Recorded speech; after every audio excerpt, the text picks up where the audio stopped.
sitting alone in his room. A boy says he hears a voice in his head. It tells him he doesn't exist. This voice, he's now grown to dread. I am the one who is real. The boy yells to the thin air. He then waits for a reply. From someone who just isn't there.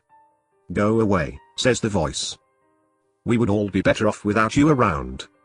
The boy curses to the ethereal presence. As he slams his mug of hot chocolate to the ground. Now look what you made me do, says the boy. Back to the voice. He hears the voice whisper. What you have done was of your own choice. How can it be mine? He asks. You won't leave me alone. He listens to the voice while it critiqued more of his actions as he continued to raise his tone. His mother walks in the room. Have you taken your medication? She asks. Yes, but it no longer works, he says. His eyes bloodshot, and sagged.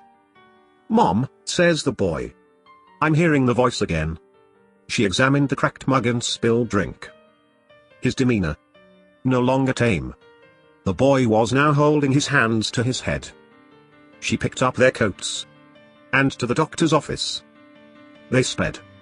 At the doctor's she asks, Doctor. What is going on in my son's mind? He's stopped eating and sleeping. His eyes are always bloodshot, she pined.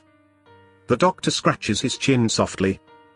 The mother felt no more she could bear. As he says, it seems he thinks he's talking to someone in his head who isn't really there. His schizophrenia has worsened. I've never seen symptoms come about so strong and so fast. In your family history has this ran? She shook her head, no. The doctor ordered to do more CAT scans. The boy talks to the voice. As the two adults continue to converse. He should be monitored at all times. The doctor said, as he wrote a referral note. Now in the room of an asylum. The boy sat, just him and his curse.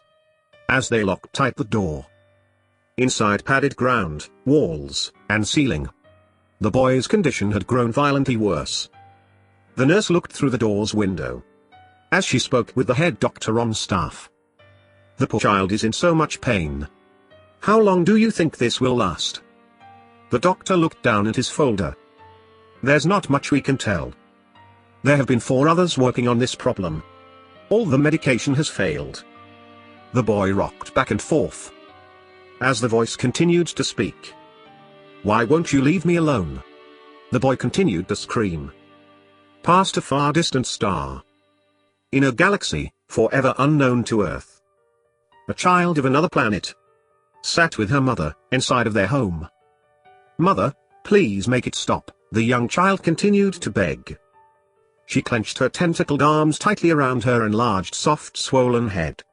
Child, it will all be fine. Said the mother of the alien girl. You are now growing up. Like all beings of our planet. Your telekinesis has started to emerge. But who's this voice talking? She asked.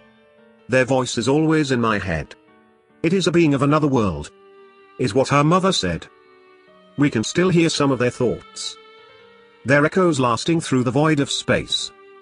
Some of our kind believe they were the inhabitants of a once violent warrior race. It will stop soon enough. Once your mind has learned the frequency of our adult thoughts. She pet her daughter's green head. As she tucked her into her cryopod. Mother, asked the girl. Are you sure they can't hear what's in my head? I'm sure, says the mother. That planet has long since been dead. The girl laid her head down. Back in her cryopod. As it began to freeze still her body, her mother pulled down on the mechanical rod. She said, when you have awoken in a year's time, the voices will have stopped. Now rest tight your eyes. Soon a new frequency you will adopt. Back then on Earth, the boy with voice in his head who none could assist, continued to beg for it to end. As the voice reassured him, he doesn't exist.